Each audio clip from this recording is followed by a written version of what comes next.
Gloria a Dios. Que Dios bendiga a la hermana que está dirigiendo, a quien pasó a leer la lectura de su palabra, el hermano Elías, para la honra y gloria del Señor Jesucristo.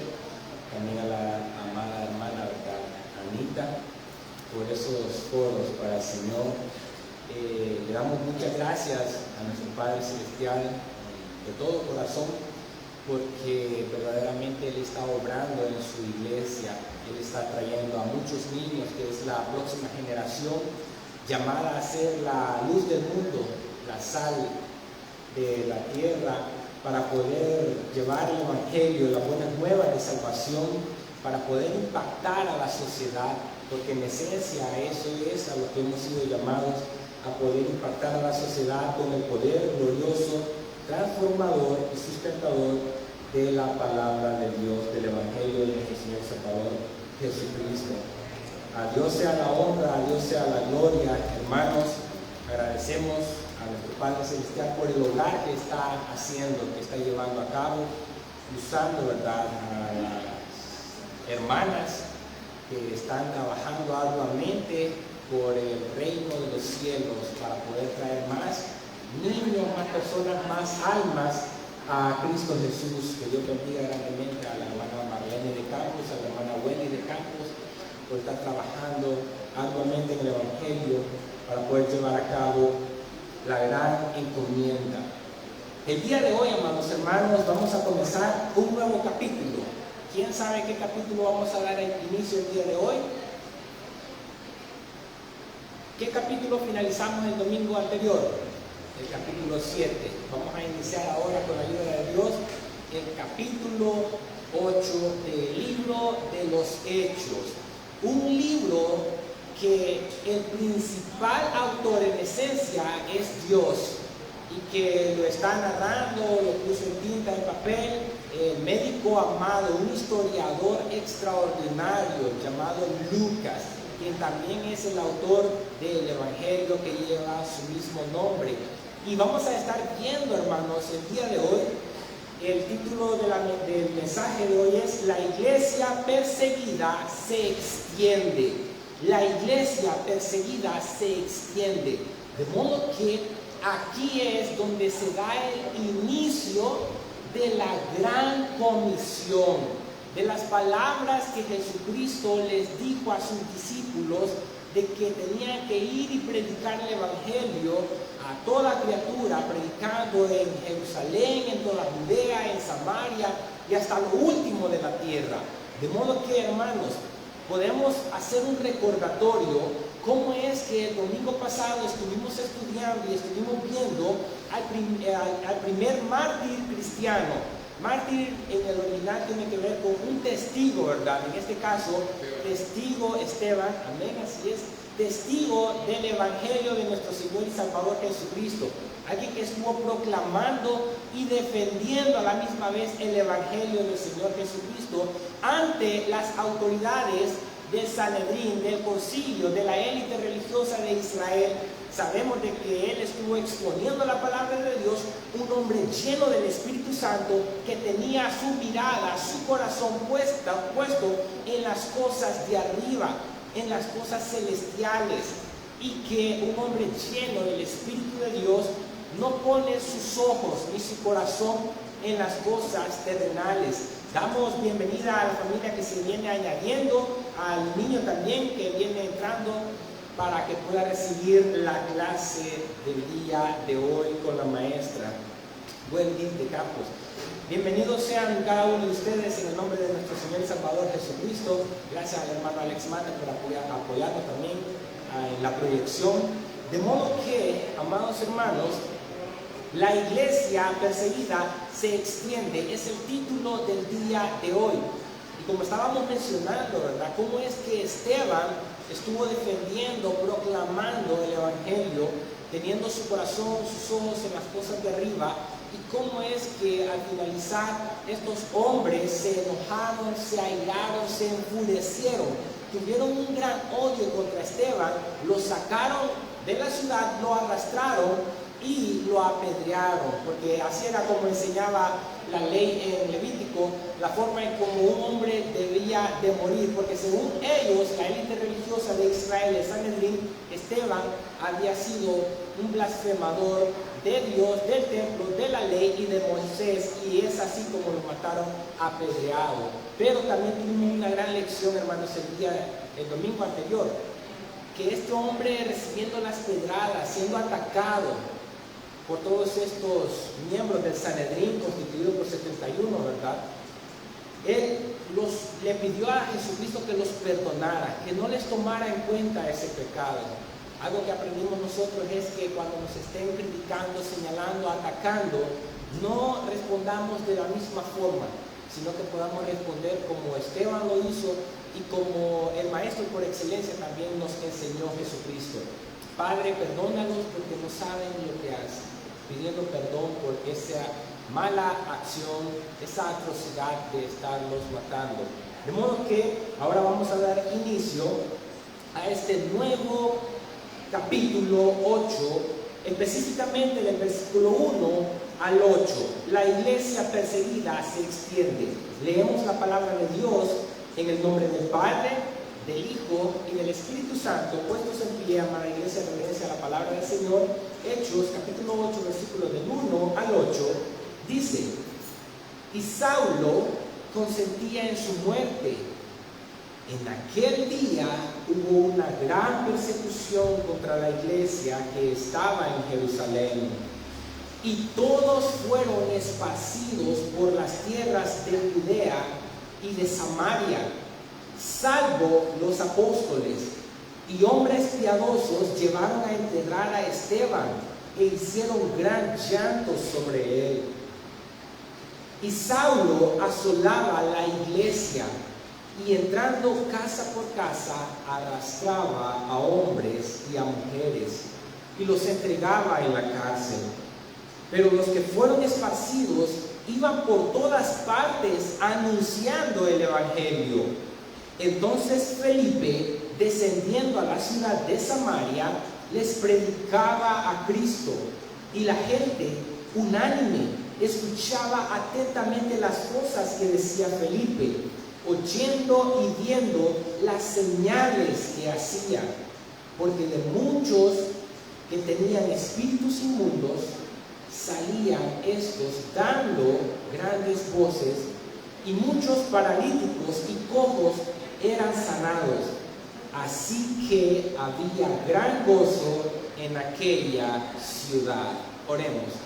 Bendito Padre, buen Dios, creador de los cielos y de la tierra, en el nombre de Jesucristo, tu unigénito, estamos delante de tu presencia, oh Señor, para poder pedirte la cobertura total de tu Espíritu Santo, oh Dios, que abra los ojos del entendimiento de cada uno de nosotros para poder atesorar tu palabra, para poder ser edificados a través de la misma, consolados, exhortados, redarguidos, animados, ayudados, confortados, oh Señor, sabiendo que tu Espíritu Santo nos guía a toda verdad y a toda justicia. Es mi oración también, Señor, que puedas sostener al expositor con el poder de tu Santo Espíritu, oh Señor, para la alabanza de tu nombre. Que podamos salir gozosos, como la iglesia primitiva, Señor, aprendió a regocijarse aún a pesar, Señor, de todas las persecuciones. Que nosotros podamos entender que nuestro gozo depende únicamente de nuestra relación para con el Señor Jesucristo.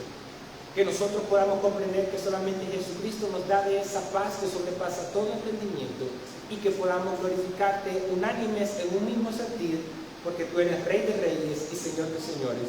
En Cristo Jesús, Señor nuestro, en la acción de gracias. Amén y amén. Pueden tomar asiento, amados hermanos. Le damos muchas gracias a Dios porque Él, a través de los medios que Él usa, nos acerca más a Él y bendice a otras personas. ¿Por qué razón? Porque esta iglesia primitiva nos enseña esa gran lección, estar en comunión con Dios y a la misma vez ser de bendición a otras personas. Porque habían aprendido a tener esa intimidad con el Dios creador de los cielos y de la tierra, y que como resultado tenía un gran fruto el fruto de poder expandir, de poder ser heraldos, de poder proclamar, anunciar las buenas nuevas de salvación para poder ser de bendición a otras personas.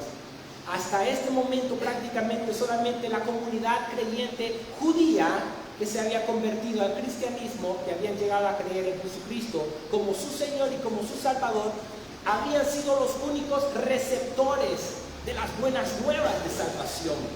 Pero Dios usa medios que para nosotros muchas veces son inescrutables, que casi no podemos comprender muchas veces.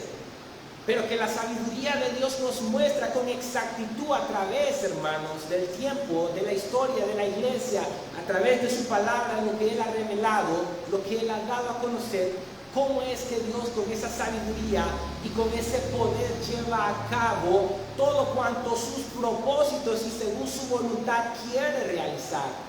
Nosotros conocemos el poder de Dios a través de lo creado, de los cielos, de la tierra, de todo el universo, de todo cuanto vemos, hermanos. Conocemos el poder de Dios también a la misma vez viendo vidas transformadas. Y lo único que puede transformar nuestras vidas, nuestros estilos de vida, nuestras maneras de pensar, nuestras maneras de actuar, es la palabra de Dios. Es lo único que verdaderamente puede hacer un cambio en el ser humano. De ahí que la vitalidad centrada en el versículo que dice que de modo que si alguno está en Cristo, nueva criatura es. Las cosas viejas pasaron, he aquí, todas son hechas nuevas, porque donde está el Espíritu de Dios hay libertad. Donde está Jesucristo, hermanos, hay un cambio en el corazón. Porque, hermanos, nosotros cuando tenemos un pensamiento en nuestro corazón, ese pensamiento es el que precede a la acción. De modo que cuando nuestro pensamiento ha sido transformado, nuestras acciones son transformadas. Y ahí la expresión de nuestro Señor y Salvador Jesucristo: por sus frutos los conoceréis. Los frutos que nosotros estamos dando, hermanos. Esta iglesia aprendió a dar de esos frutos, expresando no solamente con sus labios, sino con su estilo de vida, el Evangelio de Jesucristo, hermanos. Sabemos que Dios usa estos medios. En este caso vamos a poder profundizar e inquirir diligentemente con la ayuda de Dios en estos versículos, donde se muestra la expansión de la iglesia primitiva que se había quedado en este entonces solamente en Jerusalén. Pero me encanta cómo es que Jesucristo, todo lo que Él dice, todo lo que Él pronostica, todo lo que Él promete, Él lo realiza, lo cumple, lo lleva a cabo. El domingo pasado en la tarde yo estaba hablando con nuestro pastor y le estaba diciendo: pastor, yo ya comencé a estudiar lo que tengo que exponer. Y recordé las palabras del Señor Jesucristo en Hechos capítulo 1 versículo 8, donde Él dice: y me seréis testigos en Jerusalén, la sede central, en toda Judea, en Samaria y hasta lo último de la tierra.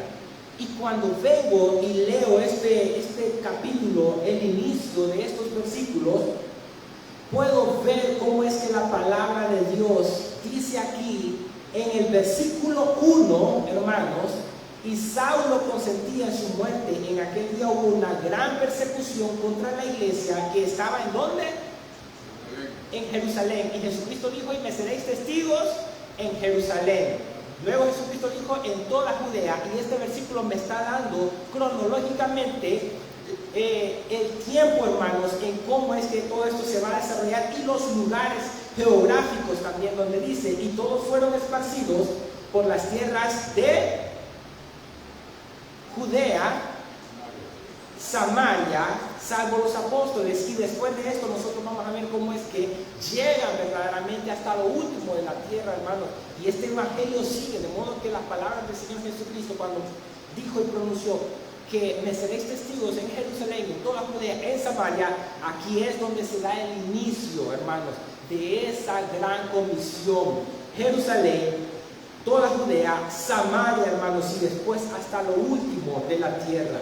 Hermanos, si algo estos hermanos en Cristo Jesús, la iglesia primitiva, aprendió, es que el Evangelio, a la misma vez que tenía que ser predicado, hablado, anunciado, tenía que ser también modelado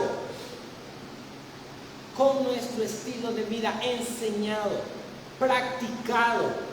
Y es así como las personas van a poder ser impactadas a través, oígase bien, de nosotros que somos barros en las manos de Dios, que nos usa para poder proclamar las buenas nuevas de salvación. Fue la persecución la que llevó a la iglesia primitiva a poder llevar el Evangelio. Oiga, fue la persecución en este momento que llevó a la iglesia primitiva a poder expandir las buenas nuevas de salvación. Después del asesinato de Esteban, un hombre lleno de fe que estuvimos estudiando el domingo pasado, la palabra de Dios nos dice, hermanos, que Saulo consentía en su muerte, y explicamos que Saulo era Pablo, ¿verdad? Y en aquel día, ¿en cuál día? En el mismo día que mataron a Esteban, los miembros del Sanedrín, saduceos, fariseos, los sumos sacerdotes, Anás y Caifás, en aquel día, en ese mismo día, cuando Esteban murió, existió esta gran persecución. No fue pequeña. De modo que los miembros del Sanedrín pensaron, ahora que nosotros hemos matado a Esteban, que estaba proclamando el Evangelio de Jesucristo, es nuestra oportunidad de también perseguir a la iglesia, porque ahora la iglesia va a estar con miedo. Pero la iglesia, hermanos, no tuvo un miedo a los hombres en ningún momento, sino que la iglesia aprendió del Señor Jesucristo que tenían que ir por las demás ciudades, hermanos, circunvecinas alrededor de Jerusalén a predicar las buenas nuevas de salvación. Y es ahí donde dice que hubo una gran persecución contra la iglesia que estaba en Jerusalén. Detrás de toda esta persecución estaba Satanás. Satanás siempre ha querido obstaculizar los planes y los propósitos de Dios, pero Satanás no sabe, o quizás lo ha de saber, pero se hace que no sabe, que todo cuanto sucede aquí abajo en la tierra es por la sola potestad de Dios, por la soberanía de Dios, y que se hace lo que Dios dice. De modo que, a pesar de que hubo una gran persecución satánica, diabólica, de querer matar a todos estos cristianos, hermanos, estaba la mano poderosa de Dios sobre todos ellos para poder verdaderamente guiarlos, fortalecerlos y sustentarlos en medio del caminar que ellos iban realizando hacia las otras ciudades, porque iban siendo capacitados por el Espíritu de Dios para poder expandir el reino de los cielos, hermanos. El reino de los cielos iba a ser necesario que llegara también a Judea, a Samaria y posteriormente hasta lo último de la tierra. Como dice que hubo una gran persecución contra la iglesia que estaba en Jerusalén. Y todos fueron esparcidos por las tierras de Judea y de Samaria, salvo por los apóstoles.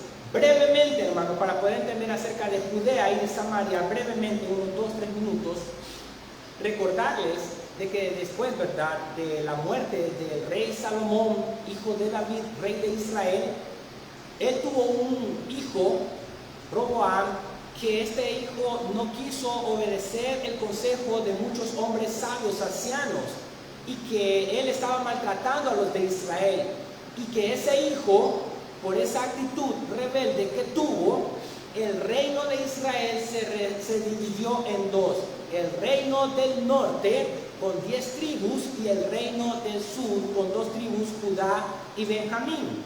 De modo que 722 años antes que Jesucristo viniese, el reino del norte, Israel, llevado al cautiverio, ¿verdad?, por los asirios, Samaria se convirtió en la capital del reino del norte, y en el reino del sur, Judea. De modo que estos judíos, cuando tenían, ¿verdad?, se juntaron con los gentiles, formaron una mezcla llamada samaritanos, hermanos. De modo que nosotros podemos ir viendo cómo es que se va desplegando a lo largo de toda la historia, hermanos, cómo es que Dios va entretejiendo todo cuanto Él quiere llevar a cabo. Jerusalén, Judea, Samaria, Bueno, Judea y Samaria necesitaban ser alcanzados por el Evangelio de Jesucristo, pero hay algo que me llama la atención. Aquí me menciona que los apóstoles no fueron a predicar, porque ahí dice, salvo los apóstoles. En un solo versículo estamos ahorita viendo eso, hermano, cuando dice, salvo los apóstoles. ¿Por qué piensan ustedes que los apóstoles no salieron de Jerusalén, sino los otros discípulos, los otros creyentes del Señor Jesucristo, a expandir el reino de los cielos a Judea y a Samaria? Eso me llamó la atención a mí, me puso a reflexionar, a meditar un poco. ¿Por qué los apóstoles no salieron huyendo, no salieron corriendo? ¿Por qué ellos quedaron en casa? Porque dice la palabra de Dios en el versículo 1, salvo los apóstoles. Los apóstoles del Señor Jesucristo se quedaron allí. ¿Por qué piensan ustedes, hermanos, que los apóstoles se quedaron ahí, en Jerusalén?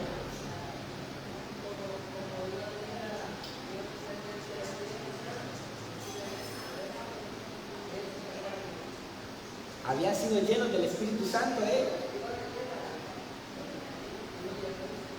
iba a venir el Espíritu Santo. Ya para este entonces, en el día de Pentecostés ya había venido, al inicio, ya había venido cuando estaban los 120 en el aposento alto. Sí, muy bien.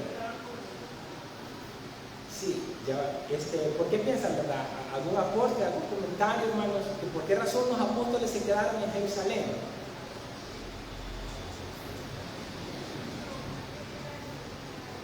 Leamos el texto y tratemos de entender.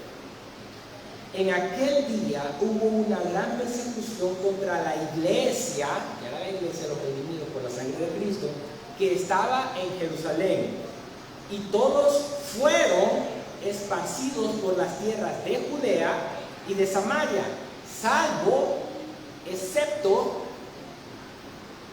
los apóstoles. Me llamó la atención que los apóstoles se quedaron, que fueron a expandir el evangelio otras personas, otros creyentes. La pregunta es, ¿por qué piensan ustedes que los apóstoles se quedaron en Jerusalén?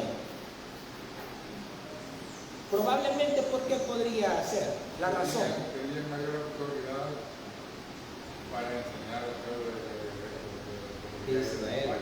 Así es, claro que sí, amén, amén, amén. Excelente respuesta. Tenían una autoridad dada por Dios para poder estar ejerciendo el ministerio para el cual Jesucristo los llamó.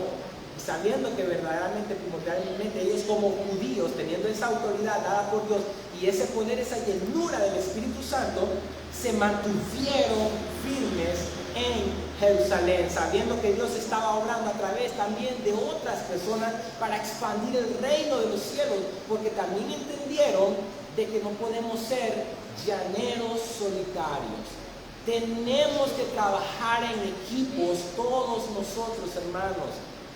Un ejemplo muy práctico es como que, verdad, allá en la Cañada, donde también está una iglesia, parte de esta, salga alguien y esté apoyando allá, esté allá sirviendo.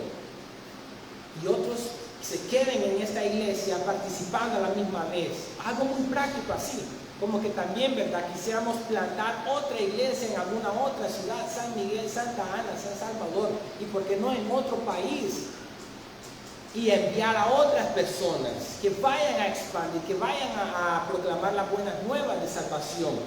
Miren qué maravilloso es nuestro Dios, cómo obra, hermanos, a través, oiga bien, lo van a escuchar un poco antagónico, un poco contradictorio lo que estoy por decir. La providencia de Dios obra a través del pecado del hombre.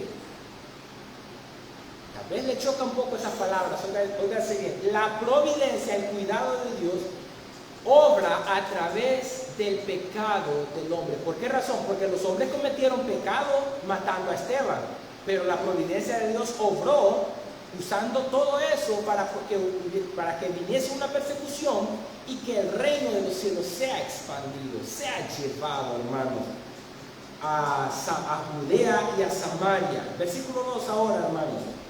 Aunque quiero decirles que antes de esto, de dar inicio al versículo 2, en Mateo capítulo 5, versículo 10, Jesucristo dice que son bienaventurados Algunos comentaristas dicen doblemente bendecidos los que reciben persecución, los que padecen persecución, mejor dicho. Mateo 5:10 dice, bienaventurados los que padecen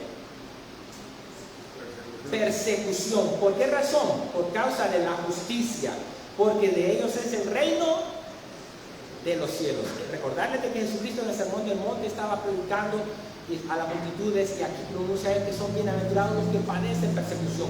Entonces, ¿esta iglesia primitiva fue bienaventurada al padecer persecución? ¿Sí o no? ¿Verdad que sí? Pero son bienaventurados porque Jesucristo lo dice, bienaventurados los que padecen persecución por causa de la justicia. Y lo que Jesucristo dice en Mateo 6:33, más buscar primeramente el reino de Dios y su justicia, y las demás cosas vendrán por añadidura. Así es. De modo que es muy importante. Ahora, otra lección para aprender acerca de la persecución es que muchas veces las persecuciones sirven como filtro para la iglesia. ¿Cómo así? Revela quiénes son los genuinos creyentes del Señor Jesucristo y quiénes no. A ver, mostrémoslo con la palabra de Dios. Mateo capítulo 13, versículo 20 al 21. Algunos de ustedes podrán recordar acerca de la parábola del sembrador. Cómo es que Jesucristo explica a sus discípulos esta maravillosa palabra. Y oiga como dice en Mateo 13, 20, 21, oiga si bien, porque la persecución sirve de filtro para la iglesia. Oiga, y el que fue sembrado en pedregales, Jesucristo explicando, este es el que oye la palabra y al momento la recibe con gozo, pero no tiene raíz en sí. No era una tierra fértil, bien preparada, pero no tiene raíz en sí, sino que es de corta duración, porque no tiene una raíz profunda, ¿verdad? Pues al venir, ¿qué dice Jesús? Al venir la aflicción o, ahí está la palabra, o la persecución por causa de la palabra, ¿qué pasa? Luego tropieza. El que no tiene, ¿verdad?, una raíz profunda, la tierra, la buena tierra de la cual habla Jesucristo en esta parábola del sembrador es el corazón. La escuchan la palabra, la reciben con gozo, pero cuando viene la persecución, cuando vienen los problemas, tropiezan porque no tienen raíz profunda. Pero esta iglesia demostró tener una raíz profunda, muy cimentada en el Evangelio de Jesucristo, en la roca firme que es Cristo Jesús, para poder proclamar las buenas nuevas de salvación y no rendirse. Porque muchas veces esa es la intención con la que llega Satanás a nuestras vidas, que cuando llegan los problemas, las persecuciones, las enfermedades, cuando vienen las situaciones adversas a nuestro diario vivir, Satanás lo que quiere es derrumbarnos, destrozarnos, que ya no sigamos perseverando en el Evangelio. Mas no así Jesucristo, hermanos, sabiendo que en medio de los problemas, de las dificultades, de la persecución, de las enfermedades, Jesucristo está cuidándonos, protegiéndonos, sosteniéndonos, purificándonos, acercándonos más a Él, hermanos. A mí me ha pasado muchas veces, casi solamente cuando me veo en problemas de salud o en alguna situación adversa en mi vida, estoy más en oración. Pero cuando veo mi vida que todo está más o menos tranquilo, casi no oro fervientemente con la misma profundidad que cuando me encuentro en problemas. De modo que hay que darle gracias a Dios por las persecuciones, adversidades que llegan, que nos acercan más a Él, hermanos. Eso es muy maravilloso, porque tenemos que ver la vida. Si hay una lectura terrenal, tenemos que también aprenderla a ver con una lectura celestial, con la de arriba, qué es lo que Dios quiere. Y Dios en esta persecución quería que ellos llevaran el reino de los cielos a las demás ciudades, a Judea, a Samaria. Qué maravilloso, hermanos. Y Jesucristo en Juan, en el Evangelio de Juan, capítulo 15, versículo 20, también les hizo un recordatorio a sus discípulos que esta persecución iba a venir. De modo que todo cuanto ha llegado a acontecer es porque Jesucristo lo ha dicho, lo ha pronunciado. ¿Qué dice Juan capítulo 15, versículo 20? acordaos de la palabra que yo os he dicho. El siervo no es mayor que su Señor. ¿Qué dice Jesús ahora? ¿Quién puede leer? Si a mí me han perseguido, también a vosotros os perseguirán. ahí están las palabras de Jesucristo. Y en este mismo día que mataron a Esteban, cumpliéndose esta persecución. ¿Se dan cuenta cómo es que Dios entreteje todo, establece todo y lleva a cabo todo, hermanos? También a vosotros os perseguirán. Si han guardado mi palabra, también guardarán la vuestra. Ahora bien, en 2 Corintios capítulo 4, versículos del 7 al 10, el apóstol Pablo pronunció estas palabras acerca de que si somos perseguidos, no estamos destruidos. Oiga, y esta es la esperanza que el creyente tiene, hermanos, el consuelo que tenemos nosotros. Estas palabras, oigan cómo dice el apóstol Pablo en 2 Corintios capítulo 4, versículos del 7 al 10. Pero tenemos este tesoro en vasos de barro. El poder de Dios, el evangelio es, hermanos, para que la excelencia del poder sea de Dios y no de nosotros, no a nosotros la gloria, sino que a Dios, que estamos atribulados en todo, mas no angustiados, en apuros, mas no desesperados, perseguidos, lo que estaba haciendo la iglesia primitiva, la persecución, mas no desamparados. Esto implica que la iglesia era perseguida, pero no era desamparada por Dios. Miren qué maravilloso, hermanos. Derribados, pero no destruidos, llevando en el cuerpo siempre por todas partes la muerte de Jesús. Jesucristo murió, hermanos, y resucitó, para que también la vida de Jesús se manifieste en nuestros cuerpos. Tenemos esa confianza en Dios, en Jesucristo, hermanos, que Dios siempre nos cuida, que nos va a sostener, que nos va a fortalecer, que nos edifica, nos sustenta, nos anima, nos redarguye, nos exhorta, nos llama a tener esa comunión con Él. Venid a mí todos los que estáis trabajados y cargados con esa carga, hermanos, del pecado, del dolor, las enfermedades, los embates que llegan a nuestras vidas, hermanos. Y yo los voy a hacer descansar.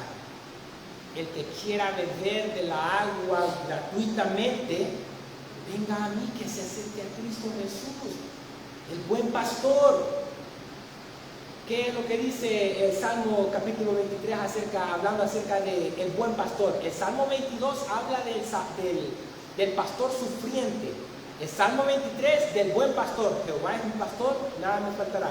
El Salmo 24 habla del gran pastor. El Salmo 23 hay una porción al finalizar muy maravillosa, hermano, que es una promesa de Dios para usted, para mí. Ciertamente el bien y la misericordia me seguirán todos los días de mi vida, y en la casa de Jehová moraré por largos días. ¿Quién se sabe ese capítulo completo? Salmo 23. A ver, solamente quienes levantamos la mano. Recordémoslo, vaya. Jehová es mi pastor, nada me faltará. En lugares de delicados pastos me hará descansar. Junto a aguas de reposo me pastoreará, confortará mi alma, me guiará por sendas de justicia, por amor de su nombre. Aunque ande en valle de sombra de muerte, no temeré mal alguno, porque tú estarás conmigo. Tu vara y tu callado me infundirán aliento.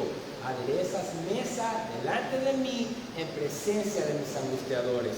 Unges mi cabeza con aceite, mi copa está rebosando. Ciertamente el bien y la misericordia me seguirán en todos los días de mi vida, y en la casa de Jehová estaré por largos días. Gloria a Cristo Jesús. Es maravilloso nuestro Dios, hermanos. Ahora, versículo 2.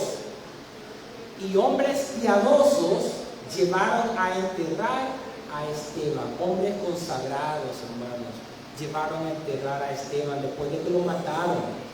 E hicieron gran llanto sobre él. Lloraron mucho, hermanos, profundamente, de ver que habían matado, asesinado a un siervo de Dios. lleno del Espíritu Santo, proclamador del Evangelio, un heraldo de las buenas nuevas de salvación. Ellos lloraron, hermanos, muy entristecidos, profundamente conmovidos al ver el asesinato cruel, atroz que le hicieron a Esteban. Fue algo terrible que pasó en este momento. Y lo peor del caso es el versículo 3, donde este hombre llamado Saulo, que no había tenido un encuentro con Dios todavía, porque él vivía en un fanatismo religioso fundamental llamado el judaísmo, la religión de esa época. Y yo quiero llevarlos a ustedes lo que ese mismo hombre describe, cómo es que él se encontraba, lo que él hacía estando en el judaísmo. Gálatas capítulo 1, versículo del 13 al 17. Él mismo, el apóstol Pablo, estaba hablando lo que él hacía, porque él era un fanático religioso. Gálatas 1, versículo del 13 al 17 dice: porque ya habéis oído acerca de mi conducta, lo que él hacía, ¿verdad? En otro tiempo. ¿En cuál tiempo? En el tiempo en el que él estaba. ¿En dónde? En el judaísmo. ¿Qué hacía Pablo? ¿Qué hacía Saulo? Perseguía. Ahí está. Perseguía sobremanera ¿a quién? A la iglesia de Dios. Era un perseguidor, un maltratador. Los agarraba, arremetía contra ellos con violencia para meterlos a las cárceles. Que perseguía sobremanera a la iglesia de Dios y la asolaba, la maltrataba, hermanos, completamente. Y en el judaísmo, ahí está el fanatismo religioso que él tenía, aventajaba a muchos de mis contemporáneos en mi nación. Él era el mejor quizás de todos ellos porque los aventajaba, les llevaba por mucho más a ellos en conocimiento.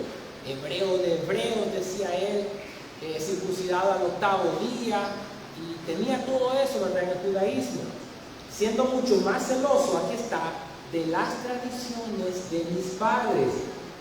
Pero, aquí está un pero, un contraste de lo que él está diciendo y de lo que él está por decir. Hay un cambio. Cuando agradó a Dios, que me apartó desde el vientre de mi madre y me llamó por su gracia. ¿Por qué nos llama a Dios?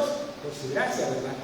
Revelar a su Hijo en mí. Deténganse un momento ahí. En el judaísmo,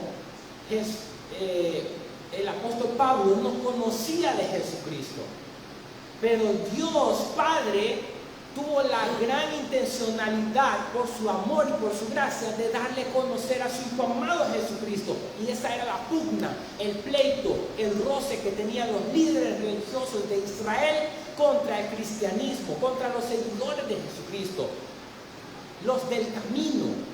¿Por qué razón? Porque ellos solamente habían escuchado acerca del judaísmo, de las leyes rituales, litúrgicas, ceremoniales, pero no habían conocido verdaderamente al Hijo de Dios, a Jesucristo, al Mesías, a quien rechazaron, como dice la palabra de Dios en el Evangelio de Juan, que a los suyos vino y los suyos no le recibieron. Mas a aquellos que le recibieron les dio potestad de ser hechos hijos de Dios, los cuales no son engendrados de carne, ni de sangre, ni de voluntad de varón, sino de Dios. Mire cómo dice a él, que cuando le agradó a Dios, lo llamó también, reveló a su Hijo en mí. Hijo está en H mayúscula, refiriéndose a Cristo Jesús. ¿Para qué? Para que yo le predicase entre los gentiles. No consulté enseguida con carne y sangre. No le pregunté a otro hombre, hago caso a lo que Dios me está diciendo. No, él tuvo la convicción porque el Espíritu Santo movió su corazón a esto, para que yo le predicase entre los gentiles. No consulté enseguida con carne y sangre, ni subí a Jerusalén a los que eran apóstoles antes que yo, sino que fui a Arabia y volví de nuevo a Damasco.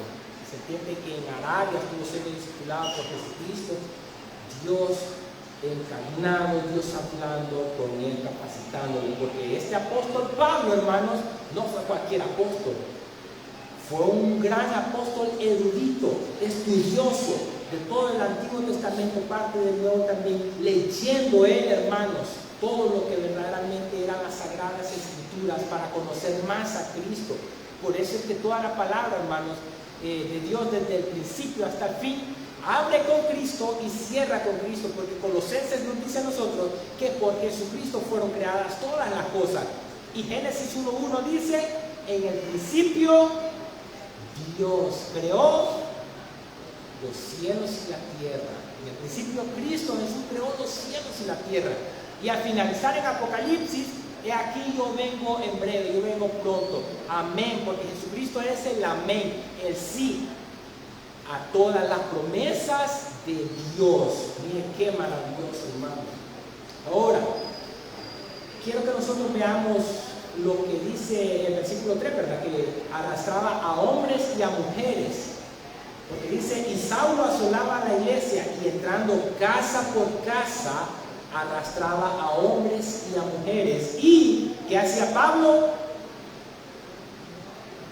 Los entregaba en la cárcel. Ese era el Pablo, era Saulo, viviendo en un fanatismo religioso, no conociendo verdaderamente de Jesucristo, el Hijo de Dios, el Mesías. Ese es el problema, hermanos, cuando la persona vive totalmente apartada del conocimiento del Hijo de Dios. Miren, apartados del conocimiento del Hijo de Dios. El problema es el judaísmo, el problema de los fariseos, porque Pablo era fariseo, hebreo de hebreos. El problema del apóstol Pablo era este. Dios, a través de Moisés, dio los 10 mandamientos. Esa es la ley moral de Dios. Pero también Dios, a través de Moisés, dio las leyes judiciales. Como por ejemplo, ¿verdad? Al que robaba, le tenían que cortar la mano. Literalmente, le tenían que cortar la mano. Al que golpeaba, le tenían que volver a golpear. Al que quitaba un ojo, también se lo tenían que quitar. Esa era la ley judicial de Dios. La ceremonial tenía que ver con todo, ¿verdad?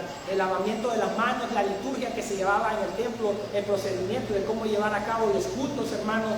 Para esas cosas, estos fariseos y Saulo eran muy estrictos, muy rigurosos. Ellos querían hacer esto a la perfección, olvidándose de la ley moral de Dios, los 10 mandamientos de Dios. Ese fue el problema en el judaísmo. Se olvidaron, dejaron de un lado los mandamientos de Dios. Por eso es que cuando Jesucristo viene, Él vino a cumplir la ley toda, a cabalidad, claro que sí. Pero les dice, oísteis que fue dicho, ojo por ojo, diente por diente. Mas yo digo, ama a tu enemigo. A que te pegue en la mejilla, ponle la otra. Jesucristo vino a enseñarle verdaderamente lo que era el evangelio de Él mismo. Y por eso es que toda la ley en 2 mandamientos se resume. ¿Cuál es el primero? Amarás al Señor tu Dios con todo tu corazón, con toda tu alma, con toda tu mente y con todas tus fuerzas. Y el segundo, amarás a tu prójimo como a ti mismo. Miren, y eso fue lo que hizo Esteban cuando le estaban apedreando. Eso fue lo que hizo Jesucristo cuando le estaban crucificando. Posterior a esto, cuando el apóstol Pablo tiene un gran encuentro con Dios, todo cambia, hermanos. Todo cambia, que se va a ir viendo más adelante. Ya va a aparecer en escena, en unos 3 capítulos más, el apóstol Pablo. Y de hecho, el libro de los Hechos describe cómo el Espíritu Santo usa de sobremanera a este apóstol, al apóstol Pablo, después de que ha tenido ese encuentro con Jesucristo.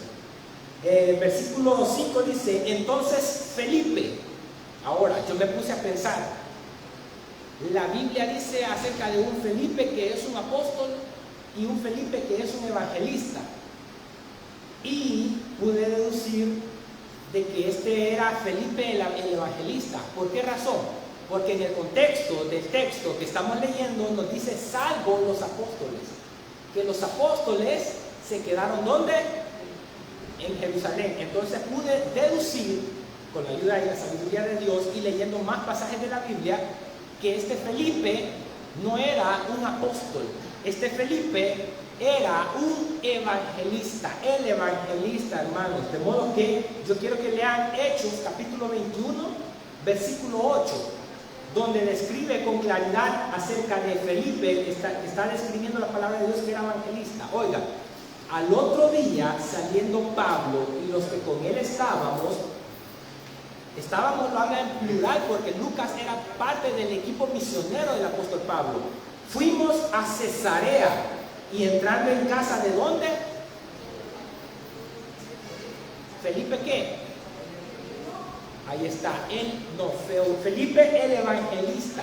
De modo que cuando leemos aquí en el versículo 5 que dice, entonces Felipe no era de los apóstoles, porque me dice anteriormente que los apóstoles se quedaron en Jerusalén.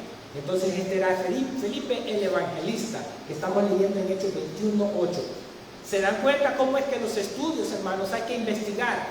Se requiere horas, se requiere tiempo, pero sobre todo se requiere oración con Dios. Mucho tiempo. Aquí está el pastor, pregúntenle. El domingo yo le dije, pastor, ya comencé a estudiar lo que voy a exponer el otro domingo con la ayuda de Dios. He estudiado esto, ¿cómo lo ves? Sí, hermano, tiene razón. Ahí está el pastor. Requiere horas de oraciones, en la madrugada, en la noche, en el día, cuando le quede tiempo. Requiere horas de estar estudiando, de estar leyendo, hermano, con la ayuda y sabiduría de Dios, porque separados de Dios, nada podemos hacer. Por eso es que entonces en Hechos 21:8 veo que dice que era Felipe el evangelista, que era uno de los 7, también me dice. ¿De cuáles 7? Lo que estuvimos viendo en Hechos 6, donde las viudas griegas estaban siendo desatendidas, ¿verdad? Estaban atendiendo a las judías, ¿se recuerdan? Entonces los apóstoles hicieron una propuesta.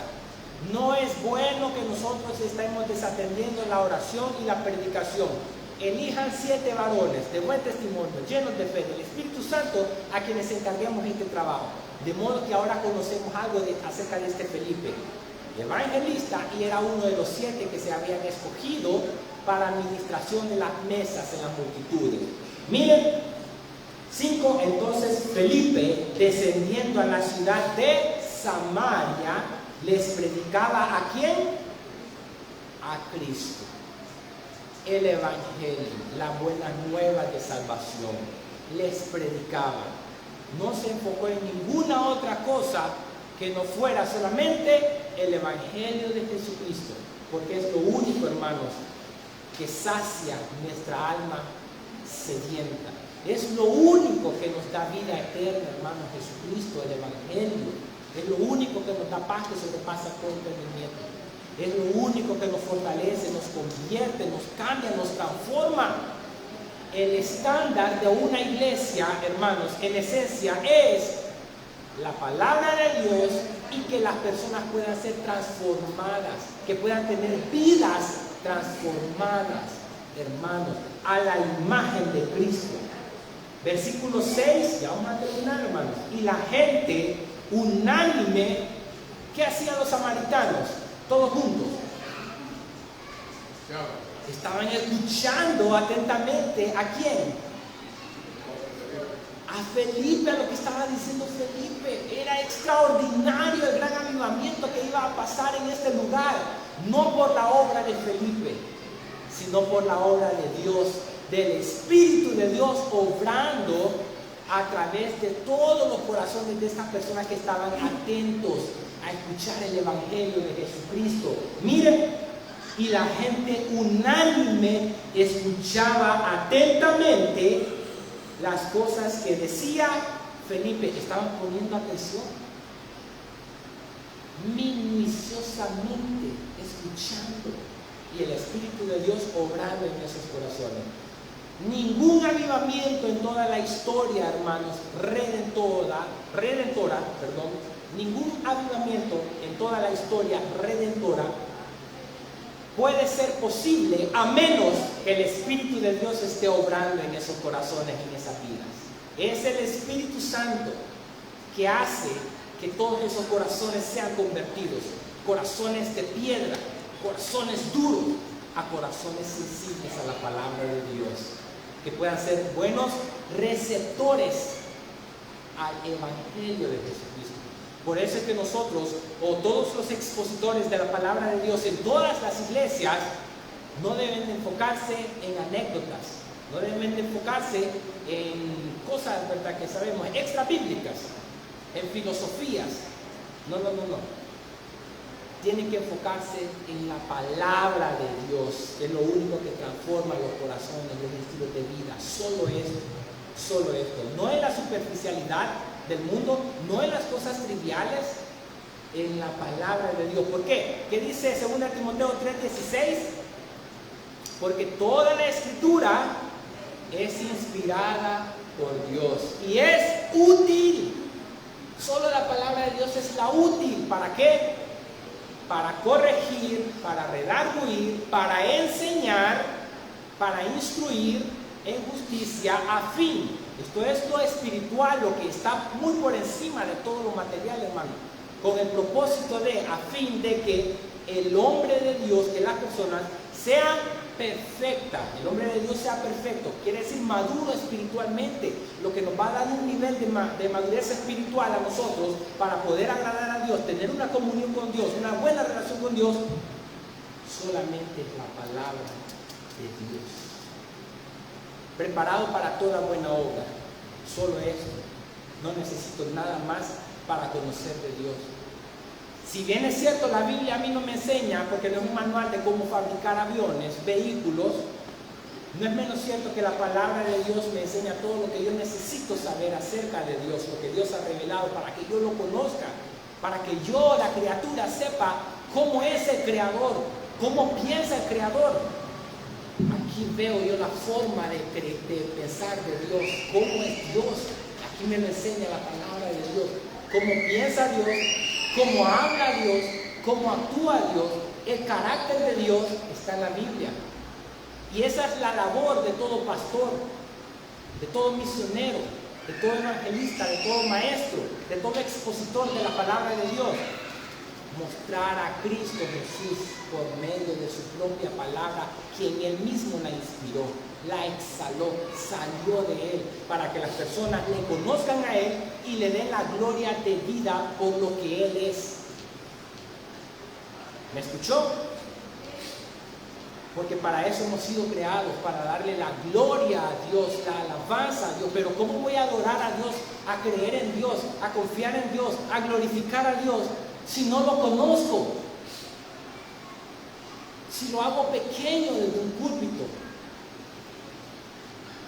De ahí que es un llamado a que todos, ¿verdad?, los expositores de la palabra de Dios puedan centrarse en la palabra de Dios, que es la única. ¿Qué dice Hebreos? Porque la palabra de Dios, lo que estuvo exponiendo el pastor, es viva y es eficaz. Eficaz, da resultados. No está muerta, es viva, es poderosa, da resultados, da buenos frutos. Y es ahí donde cada uno de nosotros debe de ser sumergidos. Oiga la palabra. En la palabra de Dios, saturados de la palabra de Dios para que mis pensamientos cambien.